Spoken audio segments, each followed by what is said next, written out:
Well, welcome to another episode of Pengy's podcast. Today we are talking the topics of Souls and Souls-likes. We've got myself here, Angry Penguin. We have Scruff, also another one of the TYG members. He's more of the handler today because he's not really into the Souls thing. He doesn't have much information, is what he said to me. Correct me if I'm wrong. Well, it's not much that I don't have much information. I just believe that I'm going to make way for the more experience of you three today. Of course, three, that means there's four of us this week. And first and foremost, we have Dr. James, the Yorkshireman. Over to you, Hello. James. Hello. Yeah, well, thanks for having us on. Like I said, my name is James. Dr. James York. You can find me on Twitch. I'm not going to put the underscores into my name because it's going to be quite annoying. But it's Dr. James the Yorkshireman on Twitch. I play a lot of difficult games, try and keep them wholesome and cozy at the same time. Quite different. But big Souls fan. Currently playing through Lies of P. And has recently finished doing Dark Souls 3 Deathless, which was a bit of a struggle. But I've been playing Dark Souls or Souls-like games for, I don't know, when Dark Souls 1 came out, or Demon Souls? So at least 10, 15 years? I'd say Demon Souls was definitely the first. Yeah. Well, technically, but we'll get into that. Technically, of course. So yeah, that's me. And on our other side, we have the Fizzle the Fox. Hello. Yeah, my name is Fizzle the Fox. I am a streamer, as I think we all are, to be honest. And you can find me on most social media platforms except for Facebook. I usually go by Fizzle the Fox on all of them. The most ones that I'm most active on, though, are Twitch and TikTok. And I started my Souls journey on I think it was the 3rd of January this year, 2023. So although I'm relatively new, that's all I've been doing all year, just playing Souls or FromSoft games, and it is absolutely a part of my personality now. That's how they get you, man. It gets under your skin, and then you just want more. Yeah, but I actually didn't realise that the start of the year was when you first started your journey on them. Yeah, no, I hadn't touched any kind of like Souls-like or hard game before this. You took some convincing, though. Oh, yeah. Well, you say convincing. You twisted my arm an entire 5 degrees, and I was like, oh, okay, go on, then. Why not? Yeah. Look where it's got you now, though. Yeah, that's fair. Like, itching hooked for now. more. Yeah. It's an addiction. But you know, that is probably the best way to actually describe the entire Souls-like genre. It's an addiction. Yeah, it really is. So obviously, as Dr. James said, literally just a few seconds ago, Demon Souls, when I first played that way back on the PS3 when it came out, I still have behind me somewhere, you still have the original PS3 edition with the Black Phantom one that comes with a little guidebook.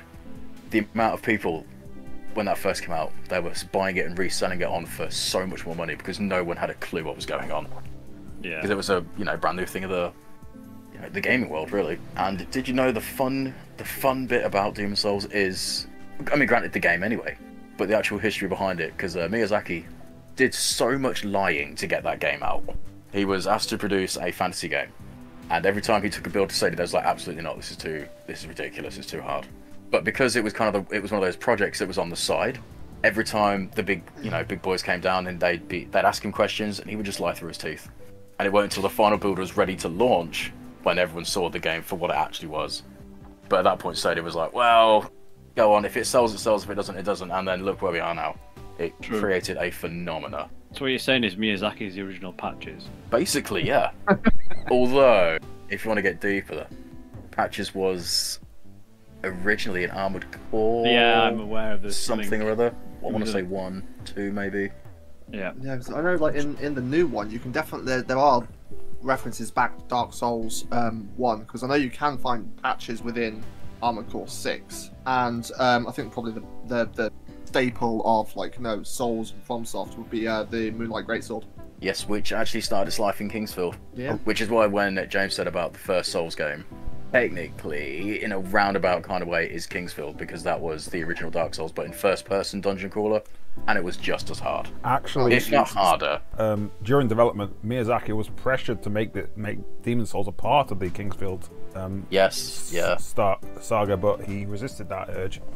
He just basically did what he wanted. Yeah. Whatever. No, I'm not doing it. I'm doing this. Did you know that he also toyed with the idea of your character having permadeath, but that one he stepped back from. Oh yes, I forgot about that. Yes, you're right. I mean, it's excessive, but it would force you to get good. Well, I mean, clearly Dr. James would have had no problem. He's beaten number 3, Deathless. Yeah, took a while though. It took you what, like 3-4 months, something like that? Yeah, probably about three months. But like again, I wasn't playing it consistently. Cause obviously, I work shifts, so my streams, or when I can play games, is very, very different. Like moves around a lot. So it becomes on like weeks. Like I've not played in about a week. Let's try again, and they just wouldn't happen. I haven't played in the week. Who are you? Yeah, pretty much. Yeah. Even so, though, 4 months is nothing to sniff at. That is, I mean, I've not beaten a single game Deathless, so. Yeah, I think it's you have to kind of use some of the speedrun strats really to do it Deathless. I think you have to get through areas as quickly as possible to minimise the chance. So try look at some speedrunners. But anyway, I feel like getting off on our own tangents. That's what we're all about here. Very true. Very true. So again, speaking of, so I mean, you know, if anything, this is now going to be a bit of a, I don't want to say info dump, but knowledge powder fizzle for being a newcomer. Because when you finish with all the Souls games, you're not done yet, my friend. Because we've got the Surge, we've got Lords of the Fallen, we've got the second Lords of the Fallen, which is called Lords of the Fallen, despite being a sequel, but not a reboot. Actually, isn't it like a plural? Is it one of them plural? So the first one is just called Lords of the Fallen. The second one is The Lords of the Fallen. Yeah. That is the only differentiator. Yes. And it's also a sequel / reboot, but a sequel or a reboot, but it is. It is, but it isn't. Yeah, it's a weird naming convention, and why they've chosen that, I don't really know. We've also got the. I'm going to butcher Neo. Neo. Yeah, I love Neo. I think Leo's one Same. of my favourite of the Souls likes. That was one of the games that I watched intently. You know, when they first showed it off, when it was really, really rough, and I was like, I'm keeping my eye on this because this could be interesting. And I'm glad I did, because I think out of all the Souls games that have tried to imitate it, it's potentially the only one that brings enough new to the table, but also still feels like it should be a part of FromSoft's repertoire. Yeah, that as well. Like you've also got like the scenery of the art as well that looks really good. Like just the generalized aesthetic of it. Yeah, I mean the second one is I've still not beaten that not due to not playing. I mean it is due to not playing it. But there was a time my friend was adamant that we was going to play it together. So I didn't touch the game, so we could play it completely fresh, blind, together, and he just never came online, so that was a bit of a pain. But eventually, you know, I'll go back to it and play through it. Yeah, so yes, spawned an entire genre around it. Didn't it just? And recently, I say recently, was it this week? Yeah, we had Lies of P recently come out as well, which is definitely inspired by Bloodborne, and with little sprinkles of Sekiro, I've noticed as well. Yes, it's the closest you get to Bloodborne on PC. I still find it funny how like in like on like say TikTok and like YouTube Shorts and stuff like that, there's actually channels dedicated to like timers of when of like say for instance like 1,239 days and we still haven't got Bloodborne 2. And it's just it's simple things like that, and there's like, you know, it's I haven't played Bloodborne. I think that's like the next one on the list to play. So, and like that one is hyped up so much. I'm very excited to play that one. See, I have a sneaking suspicion that Miyazaki doesn't actually like sequels. I have a feeling he was like you, arm twisted into making 3 because he didn't want to work on 2 at all. Well, you're not wrong on that one. He has gone on record that he's not a big fan. I can't remember the exact place I read it, but it was, you know, so much information on the internet. But yeah, the only reason, like I said, when because when Dark Souls 2 was in development, if I recall correctly, he actually started on Bloodborne around that time. Yes. But so hence why he passed it down. Was he? He didn't direct it. So he was starting with Bloodborne while, you know, FromSoft said, well, we want a sequel, it's done really well. So he handed it down, and with all the shenanigans of 2 that happened, when number 3 came, step back in, he was like, right, that's it, out of the way, I'm helming this. Because absolutely not. We're not having that again. In fact, I think personally as well, 2 is extremely underappreciated for what it is.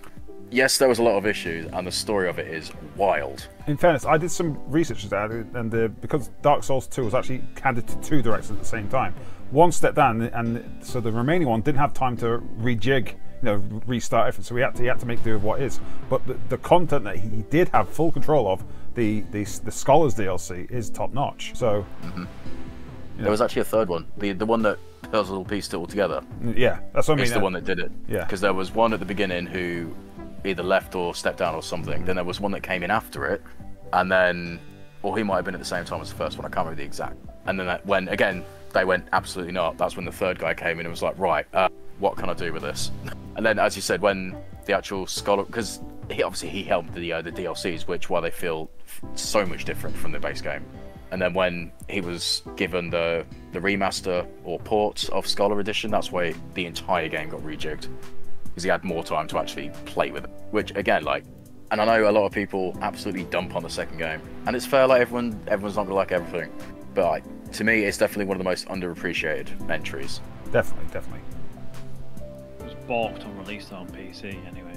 See, I had the luck of playing it on PlayStation, so it wasn't balked for me. I was just able to jump in and build. No, well, it wasn't balked per se. Just they did it quickly. They tied durability to frame rate, because the PC version ran at twice the FPS. The PS3 your weapons and armor degraded at twice the rate. Actually, they didn't remove that till the first patch in Scholar. It was still there in Scholar. And exactly, yeah, it was there for a while. So yeah, you had PC players' weapons would break mid boss fight. Yeah, and also they were surprised when everyone found that super god tier weapon, which started life as it was a trash spear or something like that. But if you broke it and reforged it, it was like one of the best weapons in the game. And FromSoft were like, how did people find it so quickly, not knowing about the internet? It's not just knowing about the internet. You've then also got like creators like Vidya, where his entire like rhetoric the past 10 years is breaking down every single FromSoft game to make like content. Much to a point where like he's got like hours and hours like just on Dark Souls. He's probably like one of the most successful Dark Souls creators that we've ever been graced with, really. So I found him just listening to lore videos, because obviously there's one thing knowing the lore, and then when you listen to someone just like break down entire character. Personally, I've used him to fall asleep just because of like his voice is so soothing. Oh god, yeah. Like there's people that like know the lore, but like he is the lore, if that makes sense. Oh yes. Like he knows everything. The impressive thing about him as well is when I first stumbled across him, he was quite a small it was only around, I'd say Dark Souls 2 maybe, and he was still doing Dark Souls 1 stuff and Demon Souls, so he was quite relatively small then, and over the years he has just exploded. And I want to say it was when Elden Ring came out. Yeah, because and Elden Ring actually approached him and asked him to come to test the game. Yeah, because I mean, like Elden Ring was kind of the one that kind of blew up the Souls-like franchise, really. And like that was the one that, yeah, like definitely like made it a bit more mainstream. But then that's also where like you got the complaints and stuff like that, and yada yada yada. Yeah. Well, the thing is, I can see both sides of this coin, and I've said this before to other people. My biggest issue, and it sounds gatekeepy to an almost point. So obviously I've played, as I said, Souls since Demons, and when Elden Ring came out, the amount of people I've told over the years, it's like, play these games, you'll enjoy them. To be met with, oh, but they're really hard. I'm like, yeah, but just play them and you'll see. You'll get into a groove with it. I know what you're like. You're this sort of player. You'll enjoy it. Elden Ring comes out. Oh, this is great. How come you never told me about these games? I'm like, mate, I've told you for years to play these. Now everyone and their cat is playing Elden Ring, and it's like, I've been telling people for this for years. So many of the people out there have been saying for years, play these games, and then Elden Ring comes out, and then everyone's now jumped on it. And I get it, it is way more accessible, because obviously the other older ones, it was, here's your route, if you can't get through it, tough. Where this, if you can't get through a face, well, go somewhere else for a bit, come back later. Until we get to the last third of the game, and then it's bottlenecks it. Standard Dark Souls. I enjoyed Elden Ring at first, but then eventually it kind of wore on me, just because it's too open world. Like, Dark Souls environments are very well crafted, or usually are in the past. It was just too too open, and it kind of like lost some of that Dark Souls charm. Yeah, no, I can totally see that. I mean, the overworld itself I thought was really interesting. I liked finding all the little caves. The caves felt nicely crafted, and the big legacy dungeons, again, they felt really nicely crafted. Yeah. But then you get to the mountains, I hated everything to do with the mountains. There's not a single bit of content in there that I enjoyed. Yeah, Farum Azula, is it the one in the sky? Farum Azula? Farum Azula is the kind of like windy place. Yes. See, again, that I thought was a fantastic area. Shame it was after the mountains. They could have just skip the mountains and have that, and then end things happen. But they didn't, which is kind of a shame. Yeah, because for me, one of the big things about Dark Souls is obviously it's world crafting, and for me, I always say this: it's for me, Dark Souls 1, I think, is one of the best world crafting, or like just atmospheres in any game. Because the map is all interlinked. Everywhere it links logically. They don't use like levels inside of levels and things like that. So it's actually you can get around the world, and because you can't warp at the beginning of the game, like other Dark Souls games, you learn the map very well. And in larger games, you can't do that. Just too much map to memorize. I agree completely. One of my favourite things was how interlapped and overlapping it was. Yeah. So like at the moment, it's not so much a speed run I'm doing. It's just more of a personal. I wonder how fast I can get through this. And because I know Souls 1 fairly well, I think in 2 hours I went from start to healing. I can't remember its name. Gaping Dragon in like 2 hours. I know it's nothing super speedy compared to other people out there, but for me, that's probably one of the best times I've done. I was going to say, I don't know if have you seen the actual 3D map they pulled from the original Dark Souls, where they put all the maps together in a 3D mesh. There's only a few places where the mesh actually cuts into each other. So that's how well crafted that first Dark Souls map was. Yeah. I mean, just as an example off the top of my head, you've got Undead Burg, which connects to the forest, which also connects to the depths, and it's just a very niche point. Oh, and it connects to the forest. It also connects to. You can go down the tree and you can go into I think it's the Ash Lake. We'll get towards the Ash Lake there. Yep. Yeah, so you can get a lot of pretty much all around Dark Souls without having to walk. It's not like in Dark Souls 2 where some areas are inaccessible unless you warp in and out. Often by a knee-high wall. Yes, so lifts, there's lots of lifts, don't make any sense too. The infamous Earthen Keep lift. Yeah, you take a lift and somehow you've gone down, you're in a volcano. Like, yeah, what? yeah. Like, there's a sky here. I've gone down. Should I be underground? Did you see the theory about that? It's a fan theory, and the creators obviously haven't confirmed it.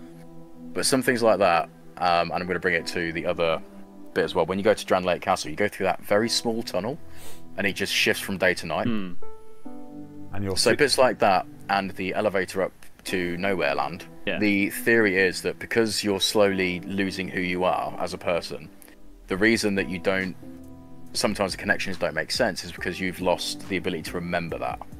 So that tunnel may have been a lot shorter, but because your memory is slowly dwindling as along with your humanity, that's why it's gone from day to night. Because, that entire journey was meaningless. It didn't mean anything, so it was information that was lost. A bit like the elevator, you might have gone up an elevator and then climbed a few bits, but there was nothing happened, so your character did not retain that in his mind. Again, fans theory, but this is almost as if your brain just went on autopilot. Yeah. So and I just thought that was quite a nice little fan theory doesn't excuse the bits, because we all know why. As we said earlier, it's to do with the fact that someone came in and chopped it up to make it a more coherent game in places. Don't forget all the dudes in armor. There was a few dudes in armor, yes. Yeah, quite a few bosses were just dudes in armor. Yes. Not this boss. This is 2 dudes in armor. Whoa. But we got Ornstein 2.0, so swings and roundabouts on that one. Wannabe Ornstein. It's alright, because in Dark Souls 3 we got Ornstein 3, except this time he was actually on the... Spoilers for a hidden boss of a game that came out in 2016, by the way. Have you seen that boss, Phil? Yeah. I think so. I can't remember. It's been a while. Okay. That was a boss that you need to bring to a game. I'm going to segue into something else. Have you seen what modders are able to do? Because all the Souls games I've worked were running on this kind of. They're importing bosses from previous games into Elden Ring to see how well they do. My favorite one I've seen of those is someone's put Melania into Sekiro. Yes, I was about to say that one. And it works so well. It's even as bad to go and say. Melania is better as a Sekiro boss than an Elden Ring boss. Just because the moveset and the patterns and everything like that, because it just works so well. Have you seen also that they're able to import Armored Cores into Elden Ring? and that their size relative as well. So they do literally tower over the players. There's no animation yet, so it's just the thing. And yeah, they're able to put ACs into.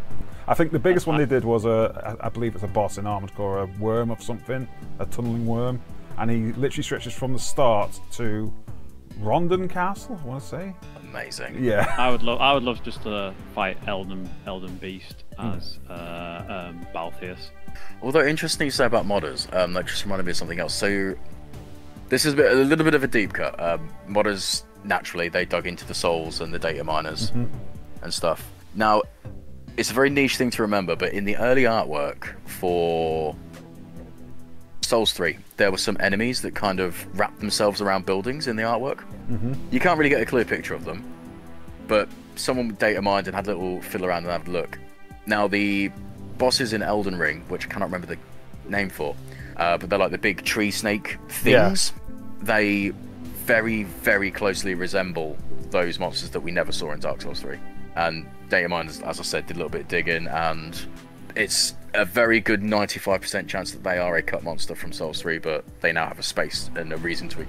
Well, if you look at now, I'm going to try and explain. If you look at the last boss designs of each game, you can actually see the next game's influence. Like the last boss of Dark Souls technically was Manus. The next game he goes to work on is Bloodborne, which is very Manus is very beast-like. The last boss in Bloodborne was the Orphan of Kos. Very fast-paced combat, Sekiro. There's also another. FromSoft have straight up denied this, but you can't deny the links are there. So Demon's Souls, to the end, you go into like this big area, and they've got like these big stone pillars everywhere. The start of Dark Souls 1, the big stone pillars exist. So apparently they're not part of the same world. However, that's linked there.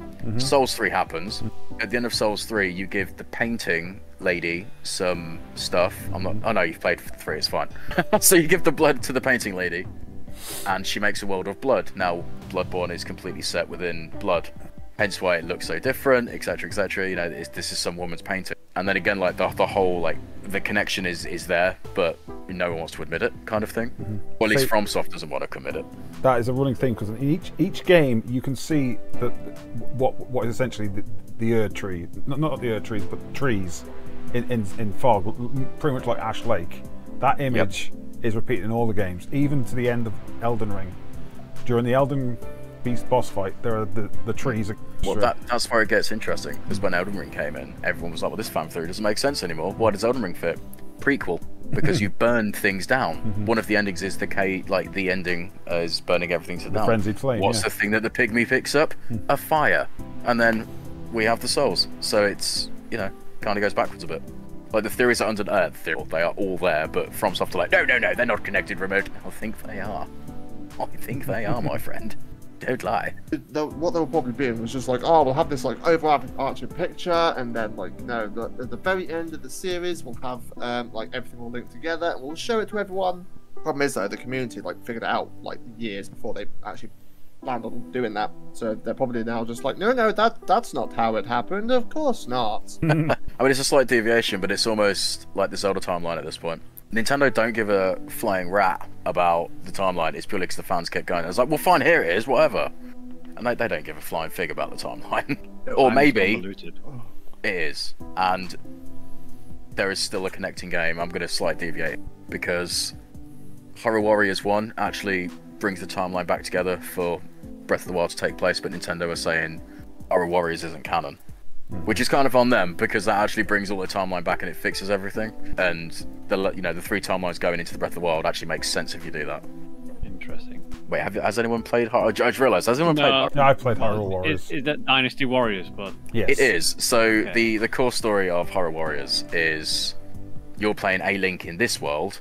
Timey-wimey multi-dimension stuff happens, and heroes from the various timelines all convene to fight this evil together. Right. At the end of it, obviously, they all go back to their own timelines. However, it would make sense that would, it converges everything together, because all these heroes from previous timelines and stuff, they're all here for this one evil. Even multiple versions of Link. Yeah. Oh, yeah. So you've got, obviously, the Link from that game. You've got Majora's Mask / Ocarina of Time Link. You got Toon Link in there. Where's my Lu Bu and the red hair? Well, But anyway, we're not here. Ganondorf's, isn't it?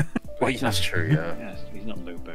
Well, he's in there as an enemy and a playable character as well. Oh, so he is Lu Bu in this. I mean, we touched upon Sekiro earlier. That is one of the few FromSoft, or one of the only FromSoft Souls games I do not like. I love it. It's an interesting one because when I first started playing it, and that is what the most recent one that I completed, I hated it, absolutely hated it to start with. But like there does definitely come a point where like you understand the mechanics, because although it's a FromSoft game, I personally don't consider it a Souls game because it plays nothing like a Souls. The entire mechanics of it is not like, you know, oh, you die, you go and collect your souls. You've got to rework to try and get all them back. Right, and for me, that's not a Souls. It's definitely a Souls-like, it's definitely a FromSoft, but not a Souls. But the mechanics and the combat, like it does click.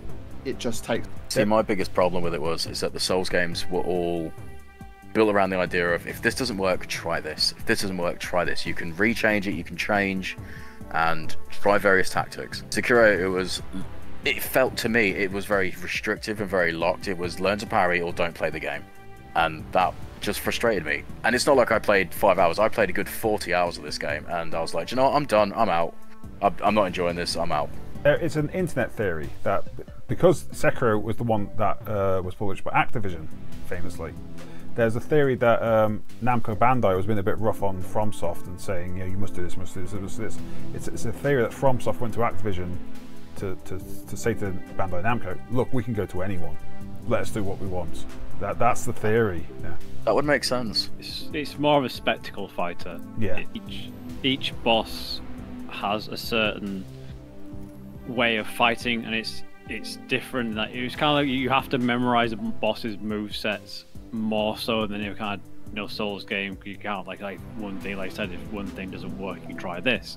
It's like, no, you have to master their move set to then know when to strike. And then you've got your prosthetics, which do make some things a little bit easier, and some bosses are weaker to one thing than another. But it's a rhythm / spectacle fighter. But once once it clicks and you get it, and you can get through like entire boss fights perfectly, then you just feel like absolutely amazing. Oh, sorry. That's probably like one thing that Sekiro does differently. It doesn't ask you, defeat this boss. It asks for perfection. It asks for perfection in a lot of the things that you do within the game. Otherwise, like if you don't quite get close enough to that perfection, you're not getting it. And I think it's that striving, that wanting to be better, wanting to be perfect, that makes the game completely unique. So that's where I feel that Bloodborne did that better. Because Bloodborne, again, granted, you can still do this doesn't work, try something else.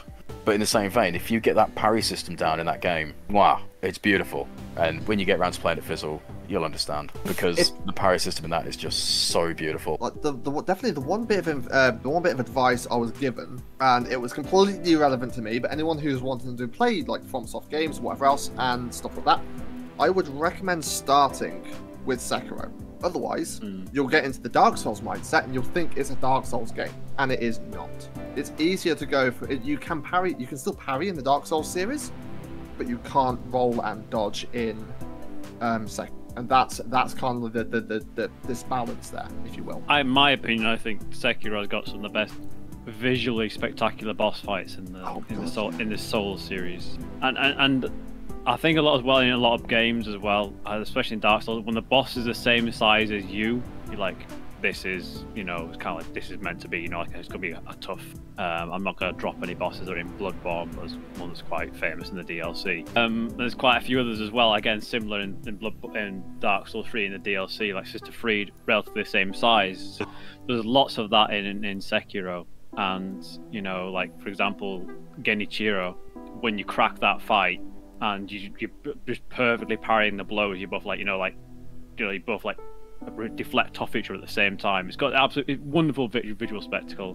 But yeah, like I said, you have to stick with it. It does ask for perfection, but it's perfection in a different way. How long did it take you to kill Glock Saint? Fizzle? That was 4 streams, 8 hours, 151 deaths. You know what? That fills on par with my remembering of killing Melania, because I think I spent about 9 hours fighting her, and many deaths in between that 8 hours, 9 hours. Yeah, so it's definitely a different skill set. I think, like I said, it requires that Dark Souls mentality of I'm gonna eventually get this boss, but it's the option of you have to. It's, you know, repetition. If you can't handle that repetition, I can see why you would struggle with that. Yeah, I think it's more maybe my brain. I just don't have. I say that I've played the Souls games, but I don't know. There seems to be a fine line where I can handle so much, and then something like Sekiro, I'm like, no, I'm out. I just can't. Yeah. And it's not like I even hated it as a game, because fundamentally I enjoyed the 40 hours that I dumped into it. But the point that I tapped out in was in I think it was called the Hidden Village. That boss, that was my ending straw. I was like, which one? Orin or the corrupted monk? The big corrupted monk. Then. That one that was purple and threw magic at you and stuff. Yeah. So who's the one? Yeah, there is like knacks and ways to go about that, to make the fight easier. But ultimately, again, like it is the memorization of it. It's knowing when to parry. It's that like learning process. Yeah, and like I said, some people like I played Sekiro back end of last year so I did it charmless, which means you have to perfectly parry or you take chip damage. So it's even more unforgiving. And like I said, I enjoyed it much more the first time round. I mean, kudos to the pair of you for beating both of you beating the game, rather, because my patience did not tolerate it. That's what you need patience. You need a lot of patience for Sekiro. Yeah, It's like Dr. James went at it with like, patience. I will do this. With me though, I went at it with like, first it started off determination and ended in complete spite. Like, no, you will go down because I will it. I'll be honest, that's how I've dealt with some bosses in Lies of P currently. There's been moments of, you are getting to me now, and that was it. It was, you are dying now because I'm sick of you. But Lies of P is a strange one. I mean, obviously I know only myself and James have played it. From the sounds of it, I've played it the most. Yes. Do you know what? It's weird. Because on one hand, there are moments where the game feels like FromSoft made this. There are moments where it feels almost like they've just taken the engine and used it. And then there's other moments where you can tell that the actual developers have put their own spin on things. Like the parrying, like there's no blocking. I mean, there is if you get certain things later on, but that's items, and I don't want to dive too much into that. It's still relatively new. Yeah, but the blocking is akin to your rally mechanic in Blood. Yep, and rally mechanic and a bit of Sekiro, because if you've got your perfect blocks in, which are incredibly hard to get, because this game is so fast, and it is almost punishing in a way, because you've got your strength builds, you've got your dex builds.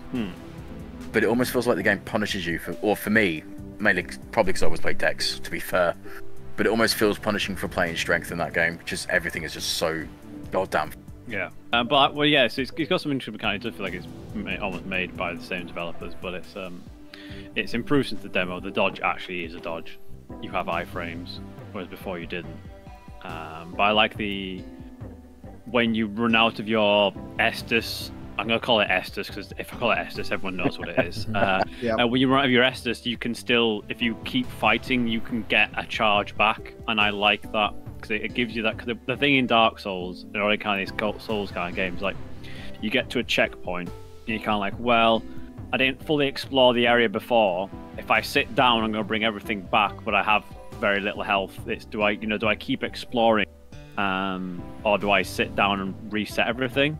Whereas in Lies of P, you don't have to worry about that. You have a chance of, right, I've run out of health, but if I keep on going, I'll get some back, and I can then keep exploring without having to worry about going back to a checkpoint. It's not so much a spoiler, but there is, to go off what you just said about the bringing your health charge back, there is skills as well, and abilities that you can unlock through skill trees that increase how fast that recharges. That's good. Yeah, and I like that, because when you say biggest gripe of Dark Souls, it's how that is. It's like, do you sit down and bring everything back, or do you want to keep going?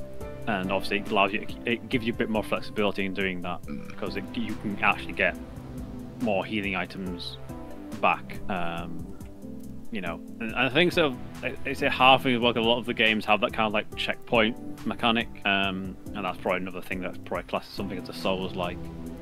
There is one thing actually I do really like and enjoy about Lies of P, and the more you play it, you'll see the pattern, and because I know what you're like with patterns. Kind of like myself, you will be like, hang on. But the game does that environmentally, so it doesn't openly tell you about specific things. Yeah. But as you play through the area you're in, you will start to notice things like regarding enemies, items that you'll pick up, not an abundance of, but they'll be more common. And they almost allude to what the boss is going to be like and what will be effective most against him. Yes. It doesn't outright tell you it, but alludes to it as you explore and fight. Oh yeah. So I like its way of world building. It's a bit different to Souls, where Souls is like you can get as much as you want from it, but you have to read every item description. But yeah, like I don't know, have any of you guys played? Was it Remnant? It's not Remnant, is it? Remnant. Is it Remnant? Yeah. From the Ashes? From the Ashes. Yes. Yeah, From the Ashes. And that was another similar, interesting spinning it on the Souls formula, which again I think is a very decent Souls-like game. Actually, Dark Souls with guns, more so than I Bloodborne. agree. I think it's a fantastic game. I've still not yet played the second one, but I want to. It's on my list of things. And one thing I like is that it does. One thing a Souls game doesn't do is randomized runs through a world. Yes. So in Dark Souls, you get New Game Plus, which unlocks new things, and you know, obviously not new bosses, but new enemies to fight, and some new mechanics. Whereas in that game, that does. Well, you've seen this one, but if you play it again with a new character, or play it again with you might get a different path, and then the boss will open up, or your weapon you didn't find the first time. Again, I like that because it encourages that kind of exploration and replayability. Because it has more of a. Because in Dark Souls, you get your replayability of, I'll try a different build this time round. Whereas this one's like, I might get an entirely new area that I've not seen before, or a new boss. So you don't even have to do the whole area. You can set it down to mini adventures, I think they were called, or something silly like that. Yes. So it was like a specific area, but dramatically sort of shrunk. But it would still be different each run, and you might pick up a key item for a quest in a different randomized version of that, and it was just replayability, but in a really well done way. So yeah, I think that's a very also one for the list as well, Fizzle. It's also online co-op, like proper online co-op, not like you hope you summon your friend in. You can like invite friends into your world, kind of one. So yeah, it does a standard Soul mechanic. If more people you invite, it makes the world harder, but it's like proper like invite friend. You know, so it's more co-op friendly. Yeah. And I feel like that's the game's designed to be played. I was just leading into that because the bosses, some of them, if you try some bosses solo, you actually it feels like you get penalized for being alone. And then if you got a friend, even just the one friend to help, you know, because you'll have the big boss, and the game has a nice habit of, you're in a boss fight, have mobs as well, just because. And if you've got your friend, you know, back to back sort of shooting, you know, one can handle mobs while one chips damage, and then when all the mobs are gone, everyone convenes together. Yeah. So I think that's a good, because that's the one thing in Souls games he does. He can obviously, and all of them, you can kind of summon other players in, so it's still that kind of like, you know, whole jolly cooperation. Is probably the best way of describing it. And it is quite interesting how it's how the community, you know, rallies around that. Like everyone, like I know I used to be on Reddit a lot, but they do like every year they'll do a return to Lordran event and try and recreate the magic of people playing the game for the first time with like loads of summon signs down. So many giant dads. Yeah, giant dads. Yeah, exactly. What are you, casual? It's an interesting one. It spawns an entire. I think you can tell how it's almost a genre in itself. It spawned its own array of memes. Yeah. In fact, if anything, I'm impressed we made it this long before anyone mentioned Jolly Cooperation. Well, we said you have no script, so it's not like you like. This is true. Tangents, and we got onto co-op. But I like how the co-op mechanic works in Souls, and I think it's probably again with Sekiro why it's even harder. Is you don't have that. There are one fight, I think, where you can have someone to help you, but the rest of the time it's always your bosses are always like 1-on-1, whereas obviously in Souls you have sometimes it's 2-on-1, and you can obviously summon people in to make it, you know, a bit fairer and things like that. So again, going back to the whole like why Sekiro is a proper Souls game, because it doesn't have that kind of, you can't summon, you can't do co-op, you can't have someone take the heat flak for the boss while you heal or anything like that. You have no choice. I mean, if it's anything like me and my friend, we've been friends for years, and there was always a joke that whenever I play Souls games, it's harder, and it was always been a running joke. Yet, the thing and the basis of this joke is every time he was summoned into my world, everything was about 1,000% more aggressive. I didn't put the items, because there's items for things to be more aggressive.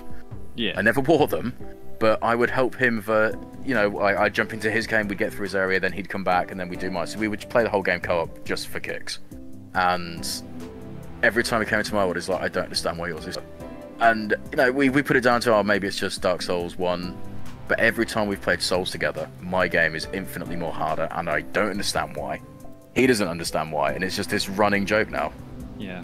I mean, like, even Elden Ring, what's his face? Commander Niall? Oh, yeah. He killed it first try on his game, and he asked me how I was doing. I think I spent an hour, and I was like, I still cannot kill him.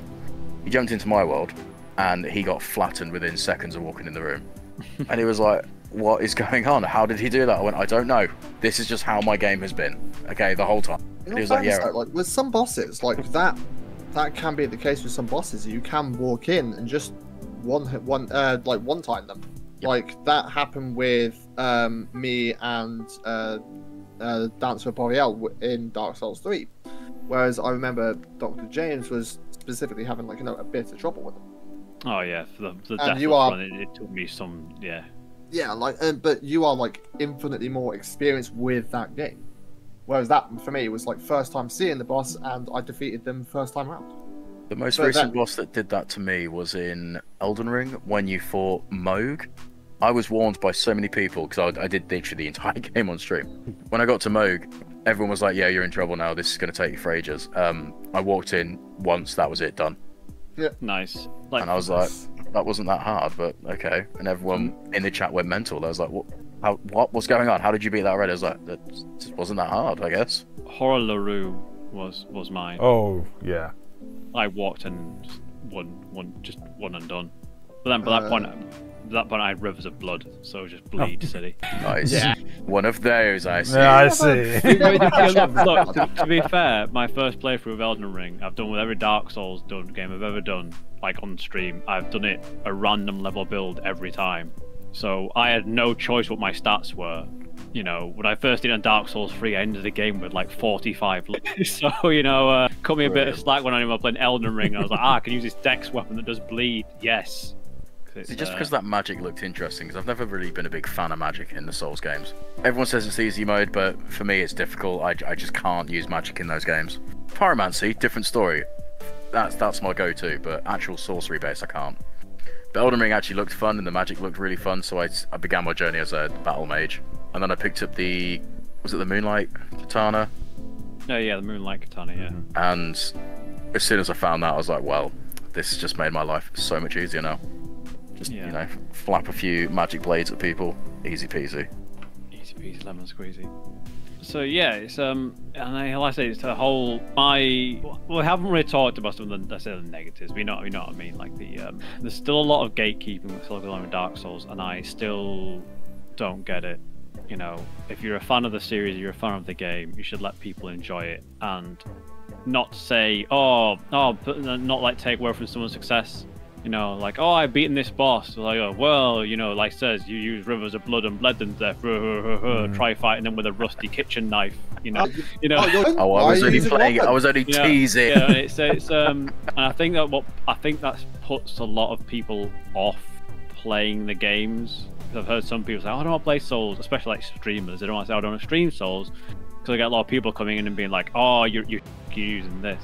And I do get that, and I think it's hard to get past that, and people need to stop that. But, I mean, to be fair, a lot of people I've seen, you get some very supportive people playing Souls because they enjoy the series, and obviously you can't play it first time yourself again. So watching someone do it is the closest you can get to that kind of fresh experience. But I think there's still that perception of, it still does happen sometimes, of gatekeep.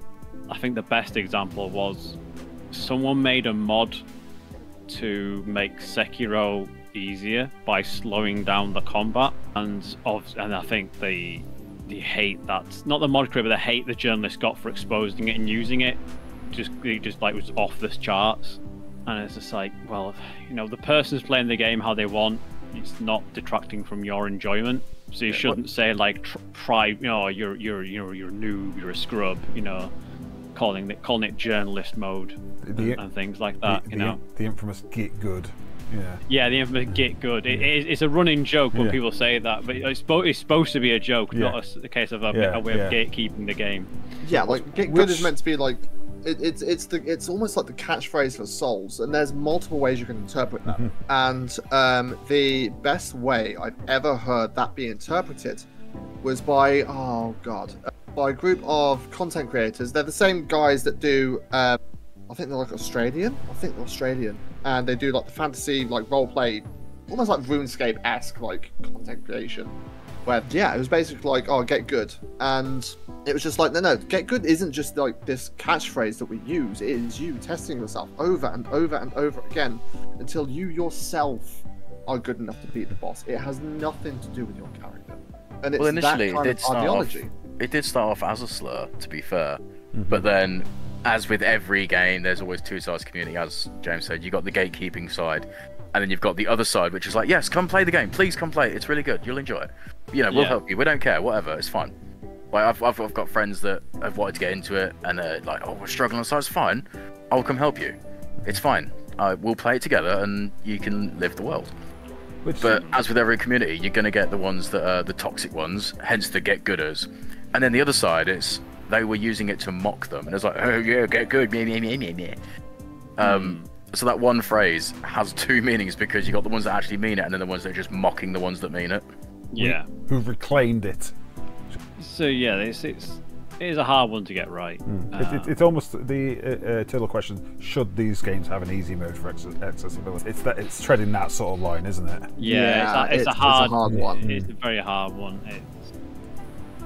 I understand and obviously I agree. To me, if it's done in a way that doesn't detract from the creator's vision and how they wanted the game to be, then it's a yes. But if it's the sake of they'd have to purposely make, remove things or make it in a way it's not a full experience, and that's kind of a bit harder to say.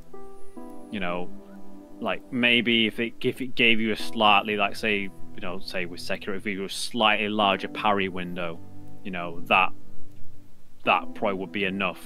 I think of an easy mode.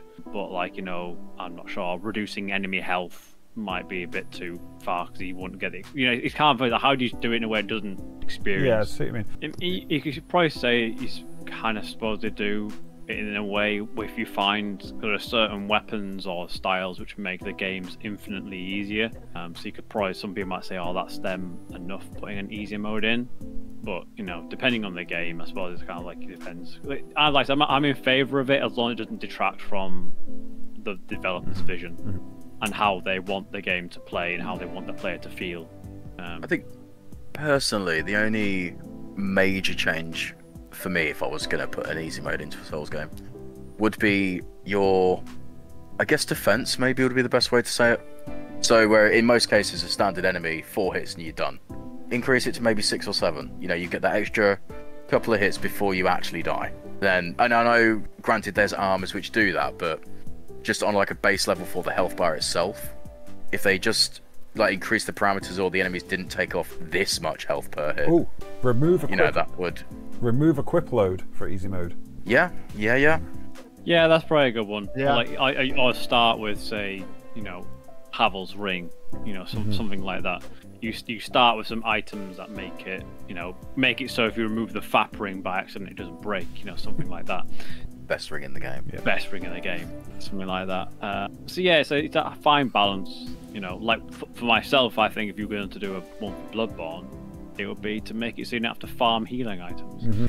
Yes. See, I hear that a lot when people bring up Bloodborne, but I didn't feel that. I never had to farm, honestly. I didn't think I needed, very rarely, maybe once or and I mean at most once or twice, I had to farm. And because generally, just again, your rally system alone pretty much set me through. I mean, one thing you could do to try and make the game easier is do what Dark Souls 2 did. I know they didn't do it in the sense of did make things easier. It was a anti-farming technique they had, and that was after I think you killed an enemy between 5 and 10 times. They just despawned, and that was it. You could no longer get that enemy in that area. Who abused that on the first time you fought the was it the Iron Giant? I might or might not have died many times. No, Smelter Demon. Who did that to help run the Smelter Demon? I died many times. I just ran straight to him. Just ignored everything and ran to him. Smelter Demon. That was The entirely optional fight. it wasn't. It was Smelter Demon. It wasn't Ironmonger or something like that. It was a Smelter Demon. Where, yeah, Ironmonger is Demon Souls. Had the entire horrible run of you had to fight all those knights. Like, as soon as one would see you, they just absolutely just charge you. I mean, you know, they made it worse in the DLC, the Iron Keep, when Smelter 2.0. Yay! He was fun. Magic damage Smelter, yay! Instead of being red, he was blue. That was a bad time. I did not enjoy him. Pretty much. Right, well then. Thank you to Dr. James and Fizzle and Scruff for coming here for the Souls Talkie Talks. Yeah. Man, I don't know if we covered enough. Did we cover? Oh, I don't we'll think probably. we did. Oh no, we probably no. Like, we could speak in this a year and a day, we still wouldn't have covered everything. Scratch the surface. Gone With over Souls Law, some there's of the never enough. some of the spin-offs. Let's say spin-offs. But that is not for now. Maybe in the future. Maybe we'll reconvene and we can do an indie version. So all these spin-offs and stuff we haven't talked about today, maybe we can revisit. Yes. Also, I always say, if you haven't watched Iron Pineapple's Souls Likes on Steam or Steam Dumpster Diving, give that a watch. Yes, I know that one. If you the whole premise is searches on Steam by Souls Like and then just plays random stuff, and you find some actually really cool games on there. Souls Like, also some that are really bad, but it's hilarious to watch. Yes. So out of, I think the closing question I've got for everyone, unless Scruff has another one, what would be your personal recommended Souls game, at least from the FromSofts?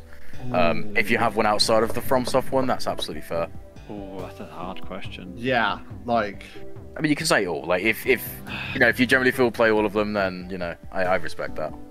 From the ones that I've played so far, if you are just dipping your feet into the FromSoft franchise, or you want to experience what it is, I would either start with Dark Souls 1, go classic, OG or remastered. That's completely your choice, or Sekiro.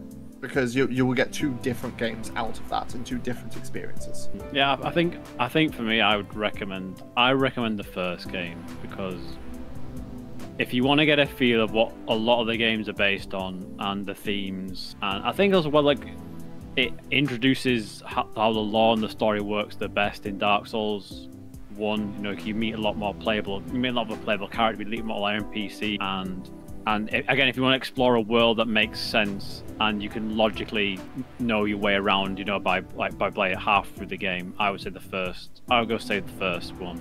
That is me. I would say start with Dark Souls 1. Its controls are clunky, but you can get past that. It is an absolutely amazing world to find. I'm gonna mirror that and say Dark Souls 1 again. There's so many, because it's been out so long. There's so many ways to break it. There's so many speedruns. There's so many ways to play the game. So yeah, Dark Souls 1. I'm going to be the outlier here, and despite it being probably one of the harshest and do you know, though it is one of the harshest, I would say Demon's Souls. I mean, I definitely agree with all your statements about Dark Souls 1, but especially with the remaster of Demon's Souls. If you play that and you can conquer some of the bits that are in that game, you will be set for Dark Souls 1. The only main difference between the two is the interloping world and the navigate, where Demon's Souls is very much you've got a path, this is your path, conquer it. True. That's what I personally find the home base almost in Demon's Souls probably the best out of all the ones that I've played so far. The Nexus is just something else entirely. It's so good and it's so. Yes. The word. Yeah. Yes. It's so. It's just so. And for non-PS5 owning folk, go Dark Souls. With that, I'm going to say bear, seek lest, and thank Dr. James and Fizzle the Fox for joining us. You can find them in their respective Twitch channels, which will be in the description below. Pengy, Singer, and yeah. Thanks for having us on. No worries. Thank you so much. Hope to have Till you back. next time. Yes. Right. Bye, everyone. Goodbye. Until next time, all. Bye.